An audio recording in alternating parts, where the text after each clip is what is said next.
بسم اللہ الرحمن الرحیم۔ السلام علیکم۔ میرا نام فرقان قریشی ہے اور آج میں آپ کو نبی کریم حضرت محمد صلی اللہ علیہ وآلہ وسلم کی زندگی کے مکمل 63 سالوں پر بنی دا سیرہ سیریز کی 5ویں قسط میں خوش آمدید کہتا ہوں۔ پچھلی قسط کی ریلیز کے بعد مجھے آپ کی طرف سے بہت سارے کمنٹس، ای میلز اور میسیجز ملے، جنہیں پڑھ کر سچ کہوں تو خوشی بھی ہوتی ہے اور آپ کے ساتھ محبت میں اضافہ بھی ہوتا ہے۔ آپ نے مجھے بتایا کہ کس طرح پچھلی قسط دیکھ کر آپ خوش بھی ہوئے، لیکن آپ روئے بھی، آپ کے رونگٹے بھی کھڑے ہوئے اور آپ کے آنسو بھی آنکھوں میں اترے۔ آپ کو پتہ ہے کہ اس وقت یعنی ریکارڈنگ کے دوران میری توجہ بہت ساری جگہوں پر ہوتی ہے۔ ذہن میں وہ تمام باتیں چل رہی ہوتی ہیں کہ جو میں نے آپ کے ساتھ اس ایک قسط میں بیٹھ کر کرنی ہوتی ہیں۔ ان باتوں کے ریفرنسز ذہن میں چل رہے ہوتے ہیں، اس لیے ویڈیو میں شاید اتنا پتہ نہ چلے، لیکن آپ یقین کریں کہ جب میں اپنا ریسرچ ورک کر رہا ہوتا ہوں تو اس دوران میری اپنی حالت بھی کچھ ایسی ہوتی ہے، کبھی آنسو اور کبھی رونگٹے۔ اور آپ یقین کریں کہ مجھے ایک فیملی ممبر کا کمنٹ یاد آ گیا کہ جس نے کہا تھا کہ فرقان بھائی، ابھی تو آپ نے نبی علیہ السلام کی صرف پیدائش کے واقعات بیان کیے ہیں، تو مجھے ان کی نبوت کا دل سے یقین آ گیا۔ اور یہ کمنٹ پڑھ کر مجھے بہت اچھا لگا اور میں تھوڑا سا حیران بھی ہوا کہ کیا واقعی اللہ تعالیٰ مجھ سے اتنا خوبصورت کام لے رہا ہے۔ اور آپ یقین کریں کہ میں ہر روز فجر کے بعد اس سیریز کی اپنی اور آپ کی حفاظت کے لیے دعا مانگتا ہوں۔ ہاں، ایک چیز اور کہ میرے بس میں ہوتا کہ آپ کے ایک ایک کمنٹ، ایک ایک میسج اور ای میل کا جواب دیتا، لیکن اس وقت سیرت النبی سیریز نے مجھے اتنا بزی رکھا ہوا ہے کہ اب تو جو میں لیٹ نائٹ پوسٹس کیا کرتا تھا کہ جس میں ہر مرتبہ آپ کے ساتھ میں کوئی نہ کوئی نیا واقعہ ضرور شیئر کرتا تھا، آج کل تو وہ پوسٹس بھی نہیں کر پا رہا، and I do miss that. لیکن کوئی بات نہیں، انشاءاللہ ایک مرتبہ میری سیرہ سیریز کمپلیٹ ہو جائے تو یہ اس چینل کا سب سے خوبصورت پروجیکٹ ہوگا۔ ہاں، ایک چیز اور ہے کہ جو میں آپ کے ساتھ ضرور شیئر کرنا چاہوں گا کہ سیرت النبی ایک بہت بڑا پروجیکٹ ہے اور چاہتے نہ چاہتے مجھے کچھ نہ کچھ ڈیٹیلز اس میں سے نکالنی پڑ جاتی ہیں، ورنہ تو یہ ایک ایک واقعہ پوری قسط لے لے گا۔ مثال کے طور پر آپ کو یاد ہوگا کہ پچھلی قسط کے اندر میں نے آپ کو ابرہ اور اس کے ہاتھیوں والا واقعہ سنایا تھا کہ جن پر ابابیلوں کے ایک جھنڈ نے حملہ کر دیا تھا۔ 1 منٹ کے لیے رکیں اور ذرا امیجن کریں کہ وہ ابابیلیں کیسی ہوں گی۔ یہ واقعہ تقریباً ہم سبھی نے اپنے اپنے بچپن سے سن رکھا ہے اور ہمیشہ ہمارے ذہن میں ایک یہی امیج بنتا تھا کہ چھوٹے چھوٹے معصوم پرندے آئے ہوں گے، وہ چھوٹی چھوٹی کنکریاں لائے ہوں گے اور انہوں نے ان کنکریوں کے ساتھ ہاتھیوں کو مار بھگایا ہوگا، رائٹ؟ اپنے انٹرویوز کے دوران مجھے اندازہ ہوا تھا کہ زیادہ تر لوگ ایسا ہی سوچتے ہیں، لیکن لیٹ می ٹیل یو کہ صرف ان ابابیلوں پر ہی اتنی حیران کن ڈیٹیلز موجود ہیں کہ آپ شاکڈ رہ جائیں گے۔ مثلا امام بہقی رحمۃ اللہ علیہ فرماتے ہیں، اور آپ نے ان کے الفاظ پر غور کرنا ہے، کہتے ہیں کہ میرے پاس ایک طویل قصہ موجود ہے کہ جس کے راوی بھی ٹھیک ہیں، لیکن قصہ بہت عجیب ہے کہ وہ پرندے ایسے تھے کہ جو اوپر سے تو پرندے تھے لیکن نیچے سے ان کے پنجے کتوں کے پنجوں کی طرح تھے، اور وہ پنجے اس طرح تھے کہ جیسے کسی نے انہیں سفید کیا ہوا ہو، اور جو پتھر انہوں نے اٹھائے ہوئے تھے وہ پتھر بھی کوئی عام پتھر نہیں تھے، بلکہ کٹ ڈائمنڈ کی طرح کے پتھر تھے کہ جیسے کسی نے انہیں تراشا ہوا ہو۔ اور جب وہ پرندے پتھر پھینکتے تو ان کے حلق سے ایک عجیب اور خاص قسم کی تیز چیخ نکلا کرتی تھی۔ اب مجھے بتائیں کہ آپ کے ذہن میں کیا امیج بنتا ہے؟ پھر ایک اور روایت کہ جو حسین عکرمہ سمیت ہر بڑے راوی سے ملتی ہے کہ وہ پرندے سمندر سے آئے تھے، نہ اس سے پہلے وہ پرندے کبھی اس دنیا میں آئے اور نہ ہی کبھی اس کے بعد آئے، اور وہ پرندے کم جبکہ درندے زیادہ لگ رہے تھے۔ آپ ساتھ ساتھ امیجن کر رہے ہیں؟ اور ابابیلوں والی تقریباً ہر روایت میں سمندر کا ذکر بالخصوص آتا ہے کہ جو بڑی ہی عجیب بات ہے، کیونکہ مکہ کے لوگ ڈائریکشنز کو نارملی اس طرح سے تو بیان کرتے ہی نہیں تھے، بلکہ مشرق اور مغرب کی ایسوسییشن کے ساتھ بیان کرتے تھے، یعنی کوئی چیز مشرق کی طرف سے آئی یا مغرب کی طرف سے۔ اور ویسے بھی سمندر مکہ سے 75 کلومیٹرز دور ہے، اور وہاں سے نظر بھی نہیں آتا، تو یہاں پہ کون سے سمندر کی بات ہو رہی ہے؟ اس راز تک پہنچنے کے لیے مجھے آپ کو آسمان کے ان دروازوں کے متعلق بتانا پڑے گا کہ جو پانیوں کے سمندروں سے بھرے ہوئے ہیں۔ ان کے سفید پنجوں کے حوالے سے ایک بڑی ہی زبردست انفارمیشن دینی ہوگی ود ڈیٹیلز، کہ جو گدھوں یعنی ولچرز سے متعلق ہیں، اور یوں صرف ان ابابیلوں پر ہی ہو سکتا تھا کہ پوری قسط لگ جاتی۔ لہٰذا چاہتے نہ چاہتے مجھے بہت ساری انفارمیشن لمیٹڈ کرنی پڑتی ہے، محدود کرنی پڑتی ہے، کیونکہ یہ بھی سچ ہے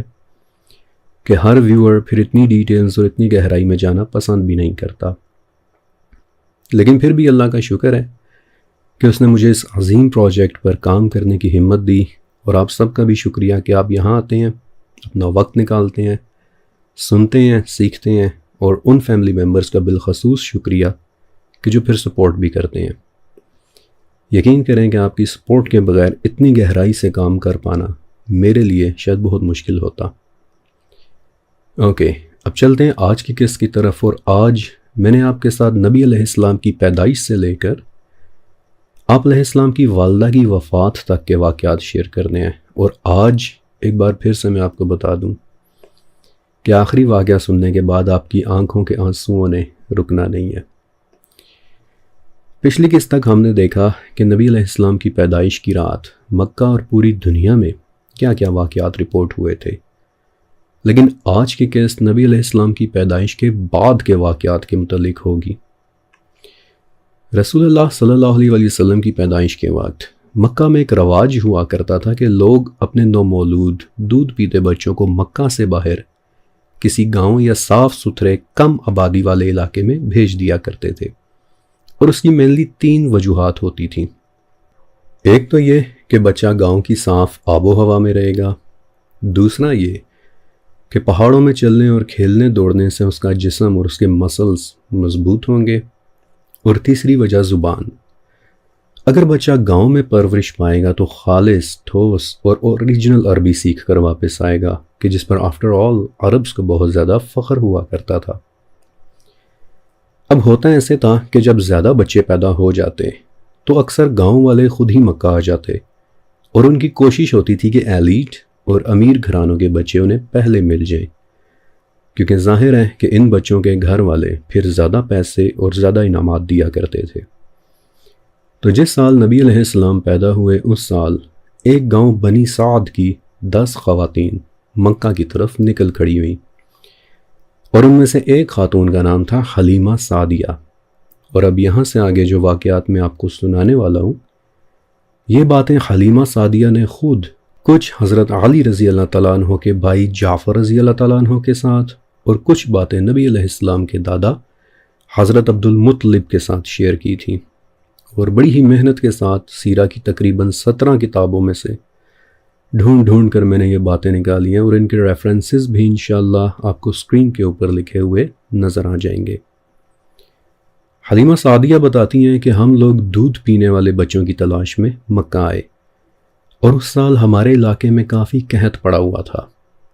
اس سفر میں ہم 3 لوگ تھے، ایک میں، ایک میرے شوہر حارث کہ جنہیں لوگ ابو کبشہ کہتے تھے،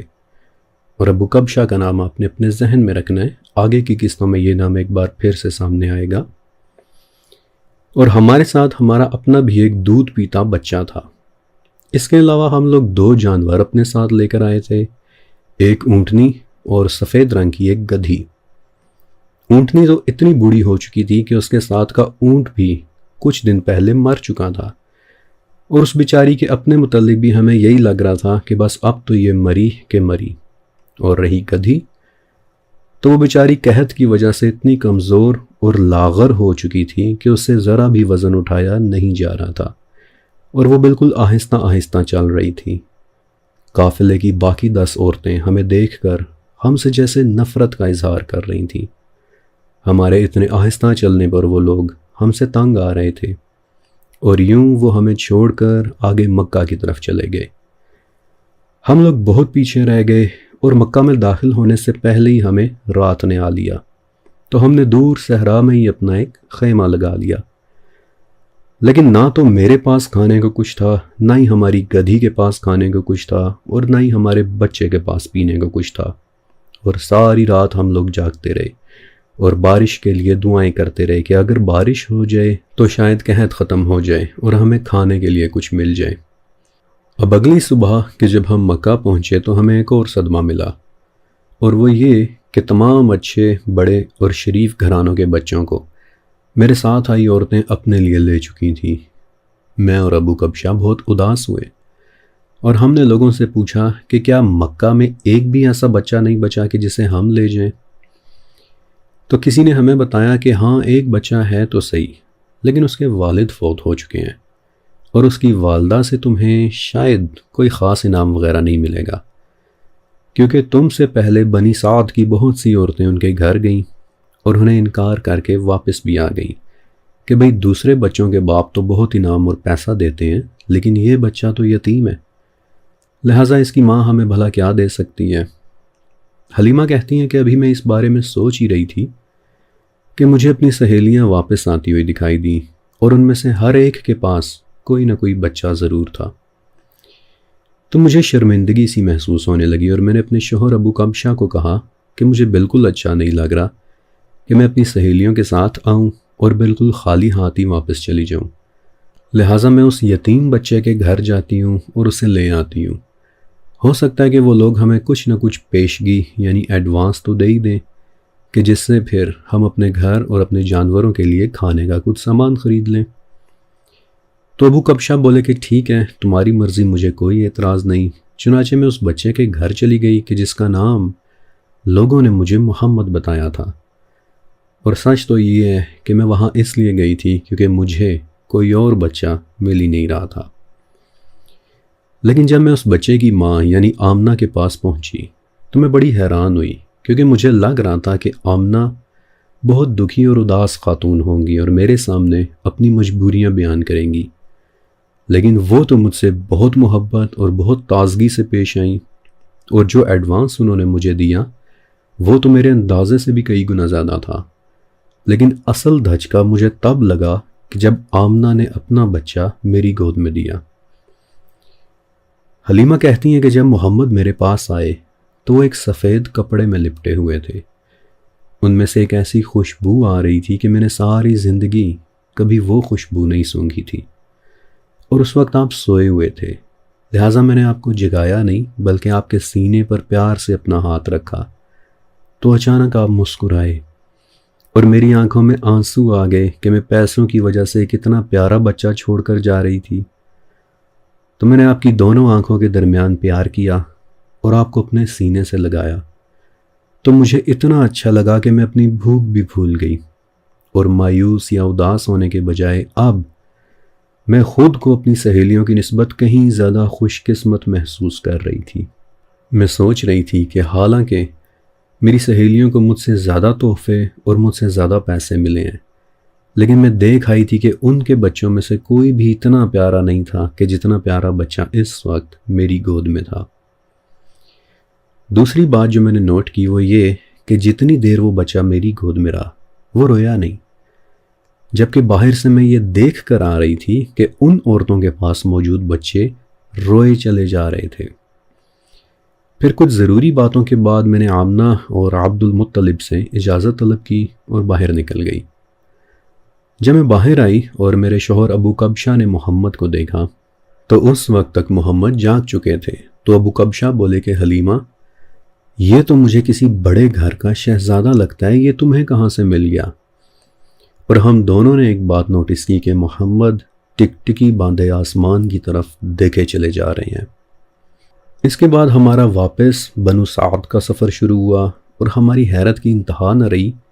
کہ میری سفید گدھی کہ جو بیچاری صبح تک بمشکل چل پا رہی تھی، اب وہ اتنا تیز چل رہی ہے کہ قافلے کے جوان گدھے بھی اس سے پیچھے رہ گئے تھے۔ تو میری سہیلیوں میں سے کسی نے مجھے آواز دی کہ ابو زویب کی بیٹی، کیا ان لوگوں نے تمہیں گدھی بھی نہیں دے دی ہے؟ اور حلیمہ کہتی ہیں کہ اسی وقت مجھے ان عورتوں کی آنکھوں میں حسد نمایاں نظر آنا شروع ہو گیا تھا۔ جب اس بچے کو لے کر ہم اپنے گھر پہنچے اور اپنے جانوروں کو ان کی اپنی جگہوں پر باندھا تو ہم نے ایک اور عجیب نظارہ دیکھا کہ ہماری گدھی رسی توڑوا کر اپنی جگہ گول گول گھوم رہی ہے اور ہماری اونٹنی کہ جو اتنی بوڑھی تھی کہ اس کے دودھ دینے کا سوال ہی پیدا نہیں ہوتا تھا، وہ اس طرح سے کھڑی ہو گئی ہے کہ جیسے وہ دودھ دینا چاہتی ہے۔ اور یہ سب دیکھ کر میں اور ابو کبشہ بہت حیران ہوئے، اور ابو کبشہ بولے کہ حلیمہ، لگتا ہے کہ اس بچے کی وجہ سے ہمارے گھر اب بڑی برکتیں آنے والی ہیں، اور آگے چل کر جو کہ ان کے گھر آئیں بھی۔ اس کے بعد 2 سال تک کے واقعات کے کچھ حصے ہمیں حلیمہ سعدیہ کی دی گئی رپورٹ سے پتہ چل جاتے ہیں۔ مثلا وہ بتاتی ہیں کہ محمد نے کبھی ہمارے کسی بستر کو خراب نہیں کیا۔ آپ کی اٹھان بھی باقی بچوں کی نسبت بہت تیز تھی۔ مثلا 1 سال کی عمر میں ایسے لگتا تھا کہ جیسے آپ 2 سال کے ہیں۔ ہمارے گھر کے صحن میں کہ جہاں کبھی 3-4 بکریاں بندھی ہوا کرتی تھی، وہاں اب ہمارے پاس پورا ایک میدان تھا کہ جس میں 300 سے بھی زیادہ بکریاں ہو گئی تھیں۔ بلکہ یہ اضافہ تو اتنا واضح تھا کہ لوگ ایک دوسرے کو کہنا شروع ہو گئے تھے کہ جاؤ دیکھ کر آؤ، جہاں حلیمہ کی بکریاں چرنے جا رہی ہیں تم بھی اپنی بکریوں کو ادھر ہی چھوڑ کر آؤ۔ لیکن ایسی تو کوئی جگہ تھی نہیں، بلکہ الٹا وہ آدمی کہ جو ہماری بکریاں چرانے کے لیے لے کر جاتا تھا، واپس آ کر وہ بھی ہمیں بتا رہا ہوتا تھا کہ حلیمہ، جب میں آپ کی بکریوں کو لے کر جاتا ہوں تو وہ زمین سے سر ہی نہیں اٹھاتی، حالانکہ مجھے نظر آ رہا ہوتا ہے کہ زمین خالی ہے، اور دوسری بکریاں بھی جھاڑیوں کی تلاش میں یہاں وہاں منہ مار رہی ہوتی ہیں، لیکن آپ کی بکریوں کو تو دیکھ کر لگتا ہے کہ جیسے کوئی زمین کے اندر سے انہیں کھانا کھلا رہا ہو۔ اور حلیمہ بتاتی ہیں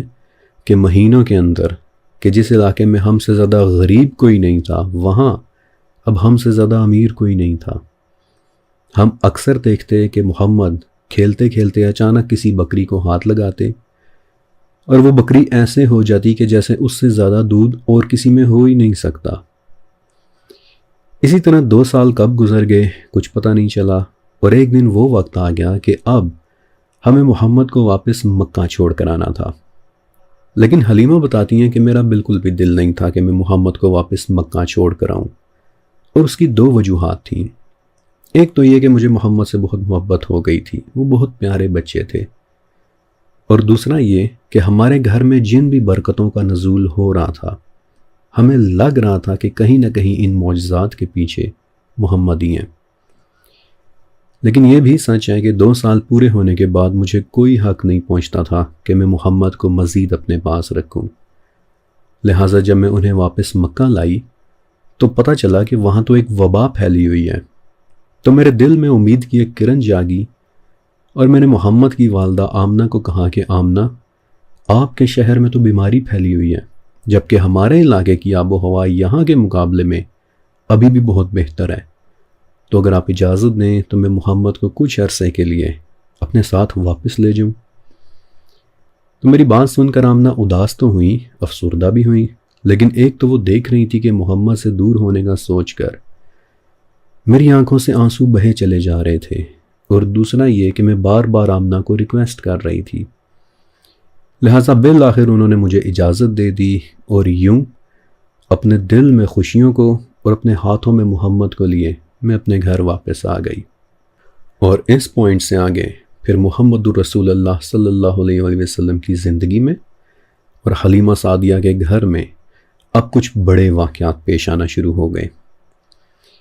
لیکن اس سے پہلے کہ میں آپ کو وہ واقعات سناؤں، ایک تو آپ یہ جان لیں کہ محمد رسول اللہ صلی اللہ علیہ وسلم کے علاوہ حضرت حلیمہ کے اپنے بھی 4 بچے تھے، ایک بیٹا عبداللہ اور 3 بیٹیاں، خزافہ، انیسہ اور شیمہ۔ اور دوسرا یہ کہ ان واقعات کو سننے سے پہلے ایک مرتبہ نبی علیہ السلام پر درود و سلام پڑھ لیں۔ اللہم صلی علی سیدنا و مولانا محمد وعلی آلہ و اصحابہ وسلم۔ اوکے، اب حضرت حلیمہ کے گھر نبی علیہ السلام 2 سال کی عمر سے زیادہ بڑے ہو چکے تھے، لیکن حلیمہ آپ کو کبھی بھی اپنی آنکھوں سے دور نہیں کیا کرتی تھی۔ لیکن ایک دن کہ جب حلیمہ اپنے گھر کا کام کر رہی تھیں تو نبی علیہ السلام بڑی بہن شیمہ کے ساتھ باہر چلے گئے۔ جب حلیمہ سعدیہ کو آپ علیہ السلام کافی دیر تک نظر نہیں آئے تو وہ بڑا پریشان ہوئی، اور آپ کی تلاش میں جب باہر گئیں تو دیکھا کہ آپ علیہ السلام ایک جگہ شیمہ کے ساتھ کھڑے ہیں۔ تو وہ اپنی بیٹی سے بولی کہ شیمہ، تم اس گرمی میں انہیں لے کر باہر نکل آئی؟ تو شیما کہنے لگیں کہ گرمی تو نہیں ہے، جب سے ہم گھر سے نکلے ہیں تب سے یہ ایک بادل ہے کہ جو ہمارے اوپر ہمارے ساتھ ساتھ چلا آ رہا ہے۔ اور حلیمہ کہتی ہیں کہ اچانک جب میں نے سر اٹھا کر دیکھا تو دیکھا کہ واقعی ایک گہرا بادل ہے کہ جو ان بچوں پر سایہ کیے ہوئے ہیں۔ اس واقعے کے بعد حلیمہ کہتی ہیں کہ میں محمد کے متعلق تھوڑی سی مزید محتاط ہو گئی، اور اب تو میں خود بھی اگر کہیں باہر جاتی تو بھی محمد کو ہمیشہ اپنے ساتھ ہی رکھا کرتی تھی۔ تو ایک مرتبہ عرب میں وہ میلہ لگا کہ جو ہر سال لگا کرتے تھے، مثلا عکاظ اور ذوالمجاز کے میلے وغیرہ۔ تو وہاں کئی کاہن وغیرہ بھی آیا کرتے تھے۔ تو میں محمد کا ہاتھ پکڑے میلے کی دکانیں دیکھتے گزر رہی تھی کہ میں نے نوٹس کیا کہ ایک کاہن ہے کہ جو محمد کو غور سے دیکھے چلا جا رہا ہے کہ اچانک وہ کاہن پینک ہو گیا اور چیخنے لگا کہ اس بچے کو قتل کر دو، اس بچے کو قتل کر دو، خدا کی قسم یہ تم پر غالب آئے گا، خدا کی قسم یہ تمہارے بتوں کو توڑے گا، خدا کی قسم کہ یہ تم پر حکومت کرے گا، خدا کی قسم کہ یہ تمہیں فتح کرے گا۔ حلیمہ کہتی ہیں کہ میں بہت سخت گھبرا گئی اور جلدی سے محمد کو اپنے ساتھ لے کر وہاں سے دور ہو گئی، اور جب بہت آگے جا کر میں نے پیچھے مڑ کر دیکھا تو پتہ چلا کہ وہ سب لوگ ابھی بھی محمد کو ڈھونڈ رہے ہیں۔ لہٰذا پھر اس کے بعد آپ علیہ السلام کو لے کر دوبارہ میں کبھی کسی میلے میں نہیں گئی۔ اس واقعے کے بعد حلیمہ سعدیہ نبی علیہ السلام کو گھر میں ہی رکھتی تھی، کسی کے سامنے نہیں لاتی تھی۔ لیکن سچ تو یہ ہے کہ عرب میں کاہنوں کا ہر بستی میں آنا جانا عام ہوتا تھا۔ تو ایسے ہی ایک دن ایک کاہن گھومتا پھرتا بنی سعد کے علاقے میں بھی آ گیا، اور 3 یا 3.5 سال کے نبی علیہ السلام اس وقت بھی گھر سے باہر ہی کھڑے تھے کہ کاہن نے آپ علیہ السلام کو دیکھ لیا۔ وہ ادھر ہی ٹھٹک کر رک گیا۔ اس کے بعد اس نے نبی علیہ السلام کو اپنے پاس بلایا، لیکن نبی علیہ السلام فوراً گھر کے اندر اپنی والدہ حلیمہ کے پاس چلے گئے، اور وہ کاہن زور زور سے گھر کا دروازہ پیٹنے لگا اور آوازیں لگانے لگا کہ خدا کی قسم یہ ایک نبی ہے، خدا کی قسم یہ ایک نبی ہے۔ اور اس نے بھرپور کوشش کی کہ ایک بار پھر سے وہ نبی علیہ السلام کو دیکھ لے، لیکن حلیمہ سعدیہ آپ علیہ السلام کے سامنے کھڑی ہو گئی۔ انہوں نے ابو کبشہ کو بھی بلا لیا، اور پھر ان سب نے مل کر اس کاہن کو وہاں سے دفع ہو جانے پر مجبور کر دیا۔ بائی دا وے اس کاہن کے متعلق ایک اور روایت سے پتہ چلتا ہے کہ وہ پھر ساری عمر کے لیے پاگل ہو گیا تھا، اور اسی پاگل پن میں اس کی پھر موت بھی واقع ہوئی تھی۔ اب یہ تو ایک کہان تھا، لیکن بعض اوقات دوسرے مذاہب کے کچھ علماء بھی اپنے سفر کے دوران اس علاقے سے گزر کر آگے مکہ، مدینہ اور شام وغیرہ جایا کرتے تھے۔ تو ایسے ہی ایک مرتبہ یہودی علماء کا ایک قافلہ بنو سعد کے علاقے سے گزرا، تو کچھ دیر آرام کرنے کے لیے وہ لوگ وہاں ایک مکان میں ٹھہر گئے۔ گاؤں کے لوگوں نے ان کے لیے کھانے کا بندوبست کیا، ان سے ملنے، ان سے سوالات پوچھنے ان کے گھر گئے، یہ سوچ کر کہ یہ پڑھے لکھے اور علم والے لوگ ہیں۔ تو حلیمہ کہتی ہیں کہ میرا بھی دل کیا کہ ان علماء سے محمد کے متعلق بھی پوچھوں کہ آخر آئے روز یہ کہان کیوں محمد کے متعلق اس طرح کی باتیں کرتے ہیں۔ تو میں اور ابو کبشہ محمد کو اپنے ساتھ لے کر علماء سے ملنے ان کے گھر چلے گئے۔ تو وہ لوگ محمد کو بہت غور سے دیکھنے لگے، آپس میں کچھ باتیں کرنے لگے۔ تو میں تھوڑا سا پریشان ہو گئی کہ شاید کوئی مسئلہ ہو گیا ہے۔ تو اچانک انہوں نے مجھ سے پوچھا کہ کیا یہ بچہ یتیم ہے؟ اب حقیقت تو یہی تھی کہ نبی علیہ السلام کے والد فوت ہو چکے تھے، لیکن اللہ کی رحمت و دائی حلیمہ پر انہوں نے فوراً رسول اللہ کے سر پر ہاتھ رکھ دیا اور بولی کہ نہیں، یہ میرا بیٹا ہے اور ابو کبشہ اس کے والد ہیں۔ تو یہودی فوراً خاموش ہو گئے کیونکہ وہاں اور بھی لوگ بیٹھے ہوئے تھے، اور پھر آہستگی سے بولے کہ حلیمہ، اگر یہ بچہ یتیم ہوتا تو ہم اس کو نہ چھوڑتے۔ اور اس واقعے کے بعد پھر حلیمہ سعدیہ کبھی بھی نبی علیہ السلام کو کسی کے بھی گھر یا کسی کے بھی پاس لے کر نہیں گئی تھیں، لیکن انہیں یہ علم نہیں تھا کہ سب سے بڑا واقعہ تو نبی علیہ السلام کے ساتھ ہونا ابھی باقی ہے۔ ہوا یوں، حلیمہ سعدیہ بتاتی ہیں کہ جب نبی علیہ السلام تھوڑے سے بڑے ہوئے، تقریباً 4 سال کی عمر میں، تو ایک دن اپنے بھائی اور بہنوں کو باہر جاتے دیکھ کر پوچھا کہ امی، یہ عبداللہ، انیسہ اور شیما یہ سب کہاں جا رہے ہیں؟ تو میں نے کہا کہ میرے بیٹے، میری روح آپ پر قربان ہو، ہماری جو بکریاں ہیں نا یہ انہیں چرانے کے لیے لے کر جاتے ہیں۔ تو آپ علیہ السلام کی آنکھوں میں آنسو آ گئے اور آپ بولے کہ تو پھر یہ مجھے ساتھ لے کر کیوں نہیں جاتے؟ تو حلیمہ کہتی ہیں کہ میں نے پوچھا کہ کیا آپ ان کے ساتھ جانا چاہتے ہیں؟ تو نبی علیہ السلام نے ہاں میں سر ہلایا۔ تو میں نے کہا کہ ٹھیک ہے، کوئی بات نہیں، کل جب یہ لوگ جائیں تو آپ بھی ان کے ساتھ چلے جانا۔ تو اگلی صبح میں نے محمد کو تیار کر کے اپنے بچوں کے ساتھ باہر بھیج دیا، لیکن ابھی دن ہی کا وقت تھا کہ اچانک میرا بیٹا بھاگتا بھاگتا گھر آیا اور بولا کہ کسی نے محمد کو مار دیا ہے۔ ہم لوگ پہاڑی پر تھے، کھیل رہے تھے کہ دو بڑے بڑے سفید پرندے آئے اور انہوں نے محمد کا سینہ چاک کر دیا اور اب وہ پہاڑی کے اوپر لیٹے ہوئے ہیں۔ میں ان سے بات کر رہا ہوں لیکن وہ کوئی جواب نہیں دے رہے۔ حلیمہ کہتی ہیں کہ جب میں نے یہ سنا تو میرے تو پیروں تلے زمین ہی نکل گئی۔ میں اور ابو کبشہ بھاگے بھاگے وہاں پہنچے تو دیکھا کہ محمد وہاں کھڑے ہوئے ہیں۔ آپ کے چہرے کا رنگ بدلا ہوا ہے، آپ پریشان بھی نظر آ رہے ہیں، لیکن آپ ٹکٹکی باندھے آسمان کی طرف دیکھے چلے جا رہے ہیں۔ میں ابو کبشہ سے بھی پہلے تیزی کے ساتھ بھاگتی بھاگتی محمد تک پہنچی، انہیں اپنی گود میں لیا، ان کی آنکھوں کے درمیان اور ان کے ماتھے پر بوسہ دیا اور بولی کہ میری روح آپ پر قربان، کیا آپ کو کسی نے ڈرایا ہے؟ تو نبی علیہ السلام بولے کہ آسمان سے دو بڑے بڑے پرندے آئے تھے کہ جو آدمیوں کی طرح تھے، ان میں سے ایک کے ہاتھوں میں سبز رنگ کا ایک بڑا سا تھال تھا کہ جس میں برف والا ٹھنڈا اور خوشبودار پانی تھا۔ پھر انہوں نے میرے سینے میں سے کچھ نکالا،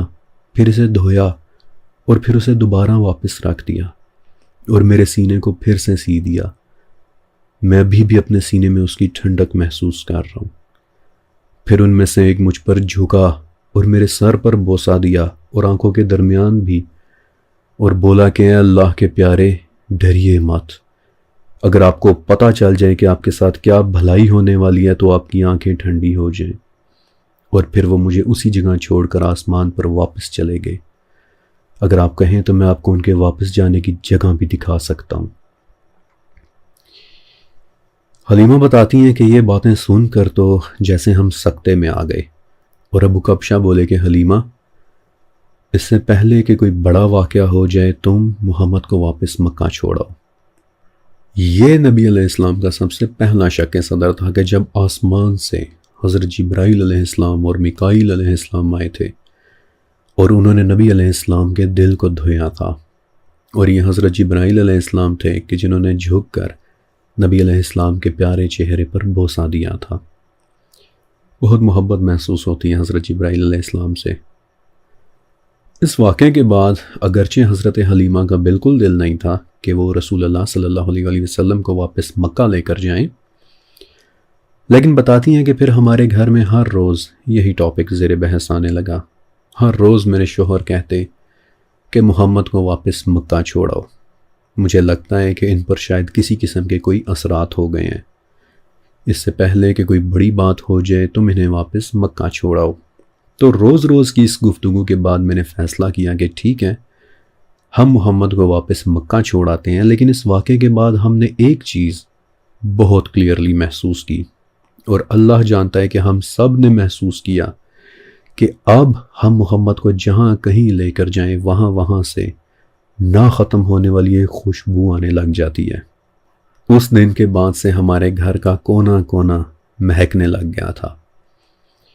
لیکن بہرحال اپنے شوہر کے بار بار کہنے پر میں نے محمد کو واپس مکہ چھوڑانے کا فیصلہ کیا، اور ایک دن میں نے محمد کو اپنے ساتھ سواری پر آگے بٹھایا اور ایک اور کاروان کے ساتھ ہم لوگ مکہ کی طرف چل دیے۔ اب اپنے سفر کے دوران ہم لوگ ایک وادی سے بھی گزرے کہ جس کا نام سرر تھا، تو وہاں سے کچھ حبشی لوگ بھی ہمارے کاروان کے ساتھ ہو لیے۔ جب ان حبشیوں نے محمد کو دیکھا تو مجھ سے پوچھنے لگے کہ کیا اس بچے کی آنکھیں خراب ہیں؟ حلیمہ کہتی کہ نہیں، لیکن اس کی آنکھوں میں ہمیشہ ایک خاص قسم کی سرخی رہتی ہے۔ تو وہ لوگ اچانک آپس میں کسی اور زبان میں باتیں کرنے لگ گئے، اور پھر دوبارہ مجھ سے عربی میں پوچھا کہ کیا تم جانتی ہو کہ یہ ایک بچہ ایک نبی ہے؟ حلیمہ کہتی ہیں کہ ان کی یہ بات سن کر تو میں تھوڑی سی اور الرٹ ہو گئی اور بولی کہ نہیں۔ تو وہ لوگ پھر سے آپس میں اپنی زبان میں گفتگو کرنے لگے کہ جس کے کچھ الفاظ مجھے سمجھ آ گئے تھے، اور ان الفاظ سے حلیمہ سعدیہ کہتی ہیں کہ میں نے ان کی باتیں انٹرپریٹ کی کہ وہ یہ کہہ رہے تھے کہ یہ وہی نبی ہے، اگر ہم اسے حبشہ کے بادشاہ کے پاس لے جائیں تو وہ ہمیں انعام دے گا۔ اور پھر حلیمہ کہتی ہیں کہ باتوں باتوں میں انہوں نے بہت کوشش کی کہ کسی طرح سے محمد کو میری گود سے لے لیں، لیکن میں بھی محمد کو زور سے اپنے ساتھ لگائے پھر مکہ کے آنے تک وہیں بیٹھی رہی۔ اس کے بعد جب مکہ قریب آ گیا تو میں نے محمد کو اپنی گدھی پر آگے بٹھایا، خود ان کے پیچھے بیٹھی، اور ہم لوگ مکہ کے بڑے دروازے کے قریب پہنچ گئے تو دیکھا کہ وہاں تو بہت زیادہ لوگ موجود ہیں۔ تو میں نے محمد کو نیچے اتارا اور سوچا کہ آمنہ کے گھر جانے سے پہلے اپنا حلیہ تھوڑا سا درست کر لوں، تو اچانک پیچھے سے مجھے ایسی زوردار آواز آئی کہ جیسے کسی دیوار کے گرنے کی ہوتی ہے۔ میں نے جلدی سے پلٹ کر دیکھا تو محمد وہاں تھے ہی نہیں۔ میں نے شور مچا دیا کہ میرا بچہ کہاں گیا، میرا بچہ کہاں گیا۔ کافی سارے لوگ اکٹھے ہو گئے اور مل کر محمد کو ڈھونڈنے لگے۔ تو اتنے میں دور سے ایک بوڑھا ضعیف آدمی چلتا ہوا ان کے پاس آیا اور بڑے دھیمے اور مدھم لہجے میں بولا کہ پریشان مت ہو، میں ایک ایسی ہستی کو جانتا ہوں کہ جو بتا دے گی کہ تمہارا بچہ کہاں گیا۔ حلیمہ کہتی ہیں کہ میں نے فوراً پوچھا کہ کون؟ تو وہ کہنے لگا کہ ہمارا سب سے بڑا بت حبل۔ تو حلیمہ سعدیہ ایک تو پہلے سے ہی پینکڈ تھیں، تو اچانک انہوں نے چیخ کر بوڑھے پر سچ بول دیا کہ تیرا برا ہو، کیا تجھے نہیں پتا کہ جس رات میرے محمد پیدا ہوئے تھے اس رات تیرے حبل اور تیرے بتوں کا کیا حال ہوا تھا؟ تو ایک منٹ کے لیے تو وہ بوڑھا تھوڑا سا غصے میں آیا، لیکن پھر آس پاس جو لوگ موجود تھے انہیں صبر کا اشارہ کرنے کے بعد بولا کہ یہ عورت اس وقت اپنے بچے کی یاد میں حواس سے باہر ہوئی پڑی ہے، لیکن کوئی بات نہیں، اس کی جگہ میں جا کر حبل سے سوال کر لیتا ہوں۔ تو حلیمہ بتاتی ہیں کہ وہ قریبی موجود حبل کی عمارت میں داخل ہو گیا، بت کے گرد 7 چکر لگائے اور پھر بولا کہ اے میرے سردار، تو ہمیشہ سے اس شہر پر انعامات کی بارش کرتا رہا ہے۔ اس عورت کا نام سعدیہ ہے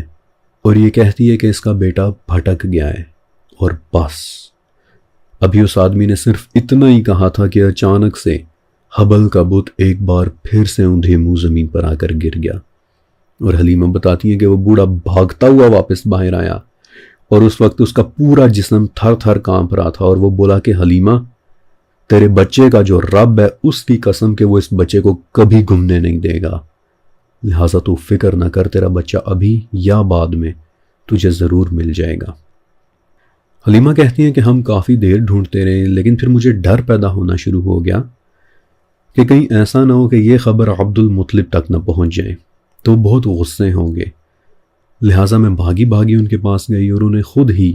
محمد کے متعلق سارا واقعہ سنا دیا، اور یہ واقعہ سن کر عبد المطلب غصے بھی ہوئے اور پریشان بھی،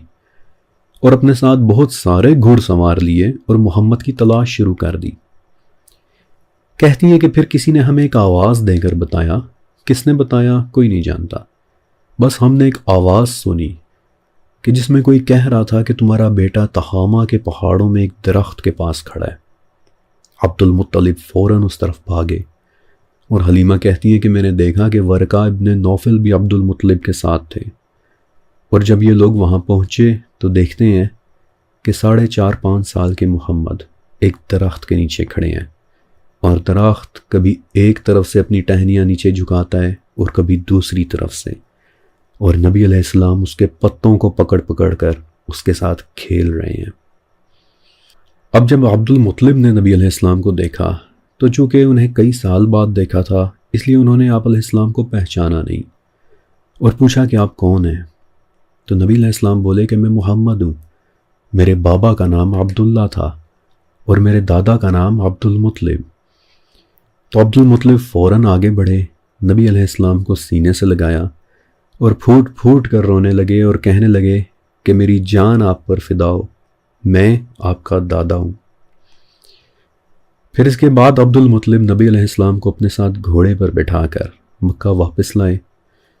اور واپس گھر پہنچنے کی خوشی میں عبد المطلب نے 20 اونٹ، کئی گائے اور بکریاں قربان کر کے مکہ والوں کو کھانا کھلایا۔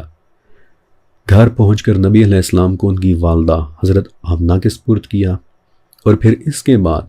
حلیمہ سعدیہ عبد المطلب کے پاس بیٹھ گئیں اور پچھلے 4-5 سالوں میں جتنے بھی بڑے واقعات ہوئے تھے وہ سب عبد المطلب کو سنائے۔ اور یہ وہ واقعات ہیں کہ جو سیرہ کی تقریباً 17 کتابوں سے اکٹھا کر کے اب میں آپ کو سنا رہا ہوں۔ جب عبد المطلب نے دائی حلیمہ کی یہ تمام گفتگو سنی تو بولے کہ حلیمہ، میرے اس بچے کی شان بڑی ہی بلند ہوگی، اور میری بڑی خواہش ہے کہ کاش میں بھی وہ زمانہ دیکھ لوں کہ جب اس کی شان بلند ہوگی۔ اور پھر حلیمہ کہتی ہیں کہ عبد المطلب نے مجھے بہت سارے تحفے، سامان اور ہر قسم کی بھلائی دے کر بہترین طریقے سے مکہ سے رخصت کیا۔ یہاں تک کہ واقعات ان 4-5 سالوں کے ہیں کہ جو نبی علیہ السلام کی اپنی رضائی والدہ حضرت حلیمہ کے ساتھ گزرے تھے۔ حضرت حلیمہ نے بڑا ہی پیار دیا تھا نبی علیہ السلام کو، انہیں کہانوں سے چھپا کر اپنی گود میں لے لیا، انہیں یہودیوں سے بچا کر اپنا بیٹا بنا لیا۔ بڑی ہی پیاری لوری دیا کرتی تھی نبی علیہ السلام کو، اور وہ لوری بھی قدیم کتابوں میں موجود ہے۔ بڑی ہی پیاری لوری ہے۔ اے میرے رب، تو نے مجھے یہ بچہ دیا، تو اسے بقا بھی دینا، اسے اونچائیوں پر فائز کرنا، اسے ترقی دینا۔ طویل لیکن بڑی ہی پیاری لوری ہے، اور اگر آپ امیجن کریں کہ رات کو جس وقت خاموشی میں وہ یہ خوبصورت لوری پڑھتی ہوں گی تو دل کو کیسا سکون ملتا ہوگا۔ پھر حضرت حلیمہ کے بچے جن کے متعلق میں نے آپ کو بتایا وہ بھی نبی علیہ السلام سے بہت پیار کیا کرتے تھے، بلکہ عبداللہ جنہوں نے نبی علیہ السلام کے شق صدر والے واقعے کے متعلق فوراً سے اپنے گھر آ کر انفارم کیا تھا کہ 2 آدمی محمد کو اپنے ساتھ لے گئے ہیں، وہ عبداللہ بھی ایک مرتبہ بہت بعد میں نبی علیہ السلام سے ملنے آئے تو آپ سے پوچھا کہ محمد، آپ نے نبوت کا جو دعویٰ کیا ہے تو کیا وہ دعویٰ سچا ہے؟ تو نبی علیہ السلام نے فرمایا کہ ہاں عبداللہ، قیامت کے دن میں تمہیں پہچان لوں گا۔ نبی علیہ السلام کے بعد عبداللہ ایمان بھی لے آئے تھے، اور اکثر نبی علیہ السلام کو یاد کرتے تو بیٹھ کر رویا کرتے تھے اور کہتے تھے کہ میری زندگی تو بس ایسے ہی گزر گئی، مجھے تو صرف اتنی سی امید ہے کہ قیامت کے دن میرے بھائی محمد مجھے پہچان لیں گے، بس اسی امید پر میں زندہ ہوں۔ اور حلیمہ سعدیہ، انہوں نے بھی نبی علیہ السلام سے بہت پیار کیا تھا، اور نبی علیہ السلام نے بھی ان سے بہت پیار کیا تھا، بلکہ اکثر آپ بنو سعد میں گزرے اپنے وقت کو یاد کیا کرتے تھے اور کہتے تھے کہ میری پیدائش قریش کی ہے اور میری پرورش بنو سعد کی، اسی لیے اللہ تعالیٰ نے میری زبان کو بہت خوبصورت کر دیا۔ اور یہ بات سچ ہے کہ زبان یعنی لینگویج کے اعتبار سے بنو سعد سے زیادہ ایلوکوینٹ قبیلہ اور کوئی تھا ہی نہیں۔ میں نے آپ کو وہ پوری لوری نہیں سنائی کہ جو حلیمہ سعدیہ نبی علیہ السلام کو بچپن میں سنایا کرتی تھی۔ یقین کریں کہ وہ اس قدر خوبصورت اور ایلوکوینٹ لوری ہے کہ ایون کہ میں بھی I felt drawn towards its beautiful language، اتنی خوبصورت لوری ہے،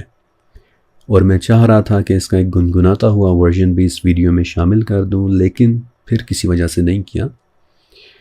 بہرحال نبی علیہ السلام بنو سعد اور حضرت حلیمہ رضی اللہ تعالیٰ عنہ سے بہت زیادہ محبت رکھتے تھے، اور ایک صحابی تھے ابو طفیل رضی اللہ تعالیٰ عنہ، کہتے ہیں کہ میں چھوٹا ہی تھا لیکن اتنا بڑا تھا کہ سامان کو اٹھا کر یہاں سے وہاں رکھ لیا کرتا تھا۔ تو دیکھا کہ ایک دن ایک خاتون نبی علیہ السلام سے ملنے کے لیے آئی ہیں، تو نبی علیہ السلام اپنی جگہ سے اٹھے اور اپنی چادر ان کے لیے بچھا دی۔ تو میں بڑا حیران ہوا، اور جو بڑے صحابی میرے قریب موجود تھے ان سے پوچھا کہ یہ خاتون کون ہے؟ تو انہوں نے مجھے بتایا کہ یہ نبی علیہ السلام کی رضائی والدہ ہیں، اور کتاب الشفا سے پتہ چلتا ہے کہ وہ رضائی والدہ وہ خاتون حلیمہ سعدیہ تھی۔ تب تک کافی بوڑھی ہو چکی تھیں اور نبی علیہ السلام کو بتانے آئی تھیں کہ بنو سعد میں قحط کی وجہ سے ان کے بہت سارے جانور مر گئے ہیں۔ اس وقت تک نبی علیہ السلام کا حضرت خدیجہ رضی اللہ تعالیٰ عنہ سے نکاح ہو چکا تھا، اور بائی دا وے جب خدیجہ رضی اللہ تعالیٰ عنہ کو پتہ چلا کہ نبی علیہ السلام کی والدہ آئی ہیں تو انہوں نے اس خوشی میں کہ حلیمہ سعدیہ آئی ہیں جنہوں نے بچپن میں نبی علیہ السلام کو اتنا پیار دیا تھا، انہیں پروٹیکٹ کیا تھا، تو خدیجہ رضی اللہ تعالیٰ عنہ نے اپنی محبت میں انہیں کئی اونٹ اور کئی اونٹنیاں تحفے میں دے دیے تھے، اور نبی علیہ السلام نے خود بھی حضرت حلیمہ کو 40 بکریاں اور سامان سے بھری ایک اونٹنی تحفے میں دے دی تھی۔ حضرت خدیجہ رضی اللہ تعالیٰ عنہ کی محبت بڑی بے مثال تھی۔ جب انشاءاللہ وقت آئے گا تو میں آپ کو نبی علیہ السلام کے ساتھ ان کی محبت کے مزید واقعات بھی سناؤں گا، لیکن اس کے بعد یعنی مکہ واپس آنے کے بعد نبی علیہ السلام اپنی والدہ حضرت آمنہ رضی اللہ تعالیٰ عنہ کے ساتھ رہنے لگ گئے۔ اس وقت آپ علیہ السلام کی عمر تقریباً 6 سال تھی، تو اس دوران حضرت آمنہ نے سوچا کہ کیوں نہ میں اپنے بیٹے کو ایک مرتبہ مدینہ لے جاؤں، اس طرح وہ اپنے والد کی قبر سے بھی ہو آئیں گے اور اپنے ننیالی رشتہ داروں سے بھی مل آئیں گے۔ تو یوں نبی علیہ السلام کے گھر سے 4 افراد یعنی عبد المطلب، حضرت آمنہ، ام ایمن کہ جو حضرت آمنہ کی ایک حبشی خادمہ تھی، اور خود 6 سال کے نبی علیہ السلام، یہ چھوٹا سا قافلہ 2 اونٹوں پر سوار ہو کر مدینہ چلا گیا۔ وہاں نبی علیہ السلام اپنی والدہ اور گھر والوں کے ساتھ 1 مہینہ رہے تھے، اور یہ 1 مہینہ بھی حالانکہ بہت تھوڑا سا وقت تھا، لیکن نبی علیہ السلام اکثر اسے بہت یاد کیا کرتے تھے۔ مثلاً کبھی کبھار صحابہ جب آپ علیہ السلام سے پوچھتے ہیں کہ یا رسول اللہ صلی اللہ علیہ وآلہ وسلم اپنے بچپن کے بارے میں بتائیے، تو آپ فرماتے کہ میں ابراہیم کی دعا ہوں کہ جو انہوں نے مانگی تھی، یعنی اے اللہ انہی میں سے ایک رسول مبعوث فرما کہ جو انہیں تیری آیات پڑھ کر سنائے۔ میں عیسیٰ علیہ السلام کی بشارت ہوں کہ میں تمہیں ایک نبی کی بشارت دیتا ہوں کہ جو میرے بعد آئیں گے اور ان کا نام احمد ہوگا۔ اور میں اپنی والدہ کا خواب ہوں کہ جو انہوں نے دیکھا تھا کہ ان کے جسم سے ایک روشنی نکلی ہے کہ جس میں شام کے محلات روشن ہو گئے ہیں۔ اور پھر آپ صلی اللہ علیہ وسلم صحابہ کرام کو مدینہ کی وہ جگہیں دکھایا کرتے تھے کہ جو بچپن میں آپ کو آپ کی والدہ نے دکھائی تھیں۔ مثلا ایک مرتبہ آپ علیہ السلام نے مدینہ میں بنو عدی بن نجار کا قلعہ دیکھا تو اسے پہچان لیا اور اپنے صحابہ کو بتایا کہ میری والدہ نے مجھے یہ قلعہ دکھایا تھا۔ پھر مدینہ میں ایک گھر دیکھا، اسے بھی پہچان لیا اور فرمایا کہ اس اوتم یعنی اس محل کے قریب میں انصار کی ایک بچی انیسا کے ساتھ کھیلا کرتا تھا، اور اپنے ننیالی بچوں کے ساتھ مل کر ہم یہاں چڑیا اڑایا کرتے تھے کہ جو اس اوتم پر آ کر بیٹھا کرتی تھی، ہم ان پرندوں کے ساتھ کھیلا کرتے تھے۔ پھر ایک گھر کو دیکھ کر فرمایا کہ یہاں میں اور میری والدہ آ کر ٹھہرے تھے۔ پھر ایک گھر کو دیکھا تو بتایا کہ یہاں میں نے تیراکی سیکھی تھی۔ پھر ایک واقعہ اور بھی سنایا کہ جب میں اپنی والدہ کے ساتھ مدینہ آیا تھا تو یہاں ایک یہودی تھا کہ جو مجھے گھور گھور کر دیکھا کرتا تھا، اور ایک دن وہ مجھے ایسے مل گیا کہ میرے ساتھ اور کوئی بھی نہیں تھا، تو اس نے مجھے اپنے پاس بلایا اور میرے دونوں کندھوں کے درمیان دیکھا، اور اس وقت وہ کچھ بڑبڑا رہا تھا، اور مجھے بس اتنا سنائی دیا کہ یہ ایک نبی ہے، یہ ایک نبی ہے۔ پھر وہ یہودی میرے گھر چلا گیا اور میری والدہ کو بتایا تو میری والدہ میرے حوالے سے ڈر گئی، اور انہوں نے مدینہ سے واپس مکہ جانے کا فیصلہ کیا۔ پھر ام ایمن یعنی نبی علیہ السلام کے ساتھ جو خادمہ تھی، انہوں نے بھی نبی علیہ السلام کی پرورش کی تھی۔ وہ بتاتی ہیں کہ ایک مرتبہ 2 یہودی میرے پاس آئے اور مجھے کہا کہ یہ جو بچہ آپ کے گھر میں رہتا ہے، کیا آپ ہمیں وہ بچہ دکھا سکتی ہیں؟ تو میں آپ علیہ السلام کو لے کر لیکن بہت محتاط ہو کر ان کے پاس آئی، تو ان یہودیوں نے آپ علیہ السلام کے سر پر بوسہ دیا، آپ کو پیار کیا، اور پھر ان میں سے ایک یہودی نے دوسرے کو کہا کہ یہ ہے وہ نبی، یہ دوبارہ مدینہ میں واپس آئے گا اور اس شہر میں بڑے بڑے واقعات پیش آئیں گے۔ ام ایمن کہتی ہیں کہ خدا کی قسم میں ان کی آپسی باتیں ساری زندگی نہیں بھولی۔ وہ دونوں دراصل ٹاپ کے عالم یہودی تھے، اور ان میں سے ایک نے نبی علیہ السلام کو پہچان لیا تھا اور اپنے ساتھ وہ اپنے ایک دوست کو لے کر آیا تھا تاکہ اسے بھی نبی علیہ السلام کو دکھا سکے۔ اسی لیے اس نے کہا تھا کہ یہ ہے وہ نبی۔ بہرحال اس طرح کے واقعات کے بعد حضرت آمنہ رضی اللہ تعالیٰ عنہا نے فیصلہ کیا کہ واپس مکے چلے جانا چاہیے، اور یوں یہ پوری فیملی مدینہ سے مکہ واپسی کے لیے نکل کھڑی ہوئی۔ لیکن صرف 23 میل آگے جا کر حضرت آمنہ بیمار ہو گئیں، یہاں تک کہ ابواہ کے مقام پر پہنچ کر نبی علیہ السلام کی والدہ حضرت آمنہ کی بھی وفات ہو گئی، اور اس طرح آپ کے سر سے والد اور والدہ دونوں کا ہی سایہ اٹھ گیا۔ بہت عرصے بعد ایک مرتبہ نبی علیہ السلام جب اس جگہ سے گزرے تھے تو آپ نے فرمایا کہ اللہ تعالیٰ نے مجھے اجازت دے دی ہے کہ میں اپنی ماں کی قبر دیکھ لوں، لہٰذا آپ وہاں گئے، اپنی والدہ کی قبر کو دیکھا، اس کی صفائی ستھرائی کی، اور وہاں بیٹھ کر اتنا روئے کہ صحابہ بھی آپ کو دیکھ کر رونے لگے تھے۔ آپ کو پتہ ہے کہ جس رات حضرت آمنہ کی وفات ہوئی تھی، اس رات وہاں کی ایک لوکل خاتون ام سماعہ بتاتی ہیں کہ اس رات آمنہ کے ساتھ میری والدہ بھی موجود تھی، اور وہ مجھے بتایا کرتی تھی کہ نبی اس وقت 5 یا 6 سال کے تھے اور اپنی والدہ کے سرہانے کے پاس کھڑے تھے۔ تو آمنہ نے اپنے بچے کی طرف دیکھا، آپ کی آنکھوں میں آنسو تھے اور آپ کی وفات ہو گئی۔ پتہ ہے یہ واقعات ہم سب نے شاید بچپن سے سن رکھے ہیں، لیکن جب میں نے سیرہ پر کام شروع کیا تو میرے دل کی سب سے بڑی خواہش تھی کہ سیرہ پر ایسے کام کروں کہ جسے دیکھ کر، جسے سن کر آپ کی آنکھوں میں آنسو آ جائیں اور آپ کا دل نبی علیہ السلام کی محبت سے لبریز ہو جائے۔ لہٰذا ایک بار پھر سے میرے پیارے نبی پر لاکھوں کروڑوں درود و سلام۔ اب آپ 2 کام ضرور کیجئے گا کہ ایک تو اس ویڈیو کے نیچے موجود لائک کا بٹن ضرور دبا دیجئے گا، دوسرا یہ کہ اس سیریز کو اسی طرح اسی خوبصورتی کے ساتھ جاری رکھنے کے لیے ایک مرتبہ نیچے لکھے میرے پنڈ کمنٹ، میرے ٹاپ کمنٹ کو یاد سے پڑھ لیجئے گا، کیونکہ اس کمنٹ میں آپ سب کے لیے میری طرف سے ایک بہت ضروری پیغام ہے۔ شکریہ اور اللہ حافظ۔